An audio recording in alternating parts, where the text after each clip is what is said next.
بسم اللہ الرحمن الرحیم۔ السلام علیکم ورحمۃ اللہ وبرکاتہ۔ زبیر خان آپ کو اپنے channel voice of truth VOT میں خوش آمدید کہتا ہے۔ آج منگل کا روز ہے اور مارچ کی 14 تاریخ۔ آج کے اس مختصر سے پروگرام میں میجر عادل راجہ صاحب ہیں، ان کا ایک بیان ہے، اور اسی طرح ایک سابقہ سینیٹر مصطفیٰ نواز کھوکھر صاحب کا ایک بیان ہے، ان کے بارے میں مختصر سی بات کی جائے گی۔ میں ذاتی طور پہ عادل راجہ صاحب کو تو ذاتی طور پہ نہیں جانتا، بہرحال ان کے جو یہ پروگرام ہوتے ہیں یہ باقاعدہ سنتا ہوں، اور ان کے خاموش مجاہدوں کی طرف سے جو دی جاتی ہیں اطلاعات ان سے استفادہ بھی کرتا ہوں۔ لیکن آج انہوں نے اپنے ایک پروگرام ری امیجننگ پاکستان، اس موضوع کے بارے میں انہوں نے آج ایک پروگرام کیا ہے، بلکہ ایک اور بھی کیا ہے، لیکن جو ایک کیا وہ خاصا لمبا پروگرام تھا۔ اس پروگرام کے بارے میں اپنی مختصر سی رائے دینا چاہوں گا۔ انہوں نے اپنے پروگرام میں حسین حقانی صاحب، جو کسی وقت پاکستان کے سفیر تھے امریکہ میں اور میمو گیٹ کے مشہور کہہ لیں آپ وہ کردار بھی رہے ہیں، تو ان کی ایک کتاب کا حوالہ دیا جو وہ کہتے ہیں کہ انہوں نے 2016 میں شائع کی تھی، اور اس کا موضوع بھی ری امیجننگ آف پاکستان ہے۔ اس کتاب کا حوالہ دینے کے بعد وہ کہتے ہیں کہ آج کل چند سیاستدان جو ہیں وہ پاکستان کے مختلف علاقوں میں سیمینارز کر رہے ہیں، اور وہ بھی ری امیجننگ آف پاکستان اس موضوع پر بات چیت کر رہے ہیں، اور انہوں نے یہ ڈانڈے ملانے کی کوشش کی ہے کہ یہ جو آج کل سیمینارز ہو رہے ہیں دراصل یہ اسی کتاب کا تسلسل ہے، جو باتیں اس میں کی گئی تھیں وہی باتیں یہ جو سیاستدان ہیں یہ بھی کر رہے ہیں۔ میں بہرحال ان سے کوئی بحث یا ان کے ساتھ کسی تنازع میں تو نہیں پڑھنا چاہتا، لیکن اتنا ضرور ان سے کہوں گا کہ میں نے یہ جو اب تک سیمینارز ہوئے ہیں ان کو باقاعدہ سنا ہے اول سے آخر تک، اور اس میں جو سوال جواب ہوتے رہے ہیں ان کو بھی سنا ہے۔ یہ جو سیمینارز ہو رہے ہیں اور اس میں جو بات چیت کی جاتی ہے، شاہد خاقان عباسی صاحب کرتے ہیں، یا مفتاح اسماعیل صاحب ہیں، یا فواد حسن فواد صاحب ہیں، یا مصطفیٰ نواز کھوکھر صاحب ہیں، یہ اپنے تجربات کی روشنی میں وہ باتیں کرتے ہیں کہ جب وہ اقتدار میں تھے یا مختلف عہدوں پر رہے ہیں تو جس طریقے سے پاکستان کا نظام چلایا جا رہا ہے اس کے بارے میں وہ بات کرتے ہیں، اور اس کو بالکل اس کتاب کے ساتھ ملا دینا کہ نہیں جی یہ اس کتاب کی بنیاد پہ سارا کچھ ہو رہا ہے، یہ بہرحال میرے نقطۂ نظر سے درست نہیں ہے۔ تو میں میجر عادل راجہ صاحب کو مشورہ دوں گا کہ وہ وقت نکال کے یہ سارے سیمینار سنیں، اور اس میں جو سوال جواب ہوئے ہیں ان کو بھی سنیں اور پھر رائے دیں تو اچھا لگے گا۔ انہوں نے اپنے تمام سیمینارز میں صرف جو حکمرانی میں کمزوریاں دیکھی گئی ہیں ان کو ہی انہوں نے اجاگر کیا ہے، اور واضح طور پر یہ کہتے ہیں کہ بانی پاکستان نے جو پاکستان کی حکمرانی کے لیے یا گڈ گورننس کے لیے یا اس ملک کی ترقی کے لیے جو رہنما اصول مقرر کیے تھے، ان کے بقول اور یہ حقیقت بھی ہے کہ ان رہنما اصولوں پر عمل نہیں کیا گیا، جس کی وجہ سے یہ ساری خرابیاں پیدا ہو رہی ہیں۔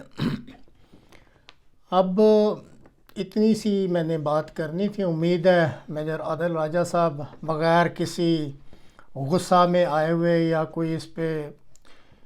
بیجا تنقید سمجھتے ہوئے جو مشورہ انہیں دیا ہے کہ سارے سیمینارز کو غور سے سنیں، سوال و جواب سنیں، اور پھر اگر وہ سمجھتے ہیں کہ یہ حسین حقانی صاحب یا جیسے وہ باجوہ فائلز کا یا حقانی فائلز کا ذکر کرتے ہیں ان سے اگر ان کا کوئی تعلق بنتا ہے تو پھر بات کریں، بغیر گہرائی میں جائے یا پوری طرح ان سیمینارز کو سنے بغیر اور سوال و جواب کے سنے بغیر یہ کچھ اچھا نہیں لگتا کہ ان سیمینارز کے ڈانڈے جو ہیں وہ اس کتاب سے یا ان اصحاب سے ملا دیے جائیں۔ اب ان کی کہہ لیں کنزمپشن کے لیے میجر عادل راجہ صاحب کی میں نے اس پروگرام کے آخر میں یہ مصطفیٰ نواز کھوکھر صاحب کی ایک جو انہوں نے سوال کا جواب دیا اس کا ایک ویڈیو کلپ بطور مثال کے سامنے رکھا ہے کہ اس سوال کو بھی غور سے سن لیں کہ کس اقلیتی ممبر نے وہ سوال کیا اور اس کا مصطفیٰ نواز کھوکھر صاحب نے جو جواب دیا اس میں خود دیکھ لیں کہ کہاں انہوں نے کوئی غلطی کی ہے۔ انہوں نے تو باقاعدہ بانی پاکستان قائد اعظم محمد علی جناح صاحب کی ایک تقریر کا حوالہ دیا اور اس کی روشنی میں ہی انہوں نے اس سوال کا جواب دیا ہے۔ تو یہ سن کے آپ پہ یہ چیز واضح ہو جائے گی کہ یہ سیمینارز جو ہو رہے ہیں یہ عوام کی آگہی کے لیے کیے جا رہے ہیں کہ کس جگہ کہاں کہاں کیا کیا غلطیاں ہو رہی ہیں، اور ان کی کوشش یہ ہے کہ آئندہ اگر ایسی غلطیوں پہ قابو پایا جا سکے تو پھر پاکستان جو ہے وہ ایک بہتر راہ پر گامزن ہو سکتا ہے۔ تو لیجئے پھر یہ میرا نام مہیش کمار ہے، میں ریلیجس مینارٹی۔ سوری، آپ کا نام کیا ہے؟ مہیش کمار۔ میں ریلیجس مینارٹی ہوں، میں پاکستان کے برابر کا شہری اور محب وطن شہری ہوں، ٹھیک ہے؟ آپ ری امیجنگ پاکستان کی بات کر رہے ہیں، آپ کی اسٹیج پہ یہ اناؤنس ہوا ہے بنا رنگ نسل ذات کے پاکستان کے شہریوں کے جو مسائل ہیں ان کے حل کے لیے آپ آواز بنیں گے۔ کیا آپ اپنے آئین کی بھی بات کی ہے؟ میں آپ سے یہ پوچھنا چاہتا ہوں کہ ایز اے شہری پاکستان نے آئین میں مجھے 2 درجے کا شہری بنایا ہوا ہے۔ مجھے وہ حقوق نہیں ہیں جو شاہد خاقان عباسی کو ہیں،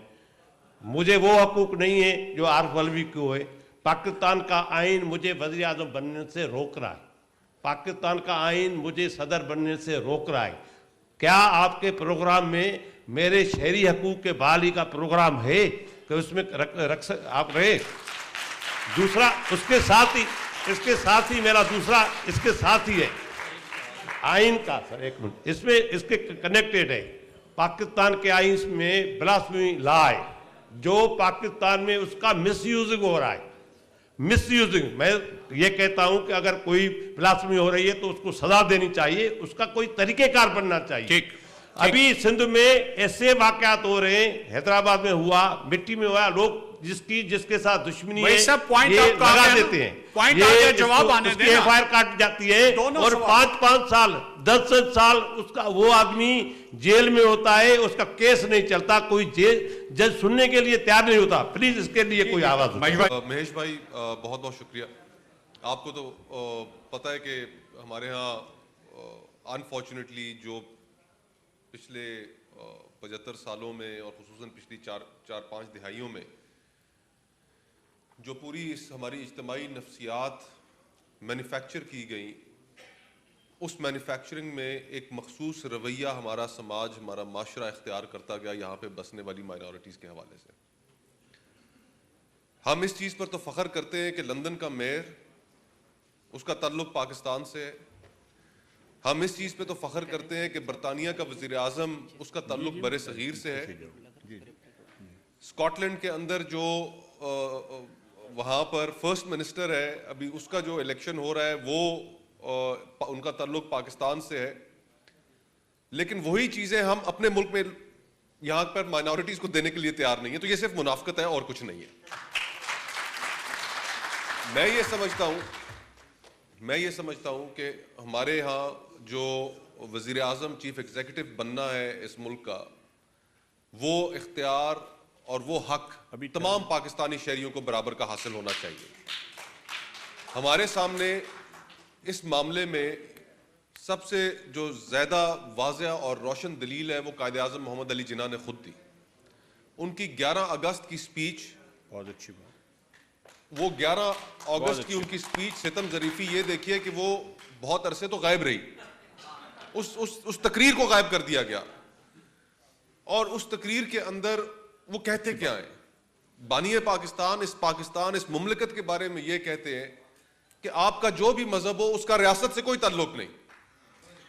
تو بانی پاکستان کا ویژن کہاں اس ریاست کے متعلق، اور آج ہم نے اس کو کہاں پہنچا دیا، یہ ہمارا قصور ہے۔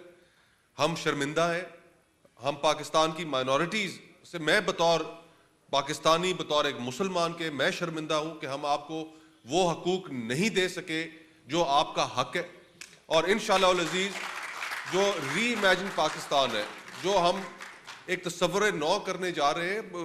ہم وہی پاکستان چاہتے ہیں جو جناح چاہتا تھا اور جس نے 11 اگست کی تقریر کی.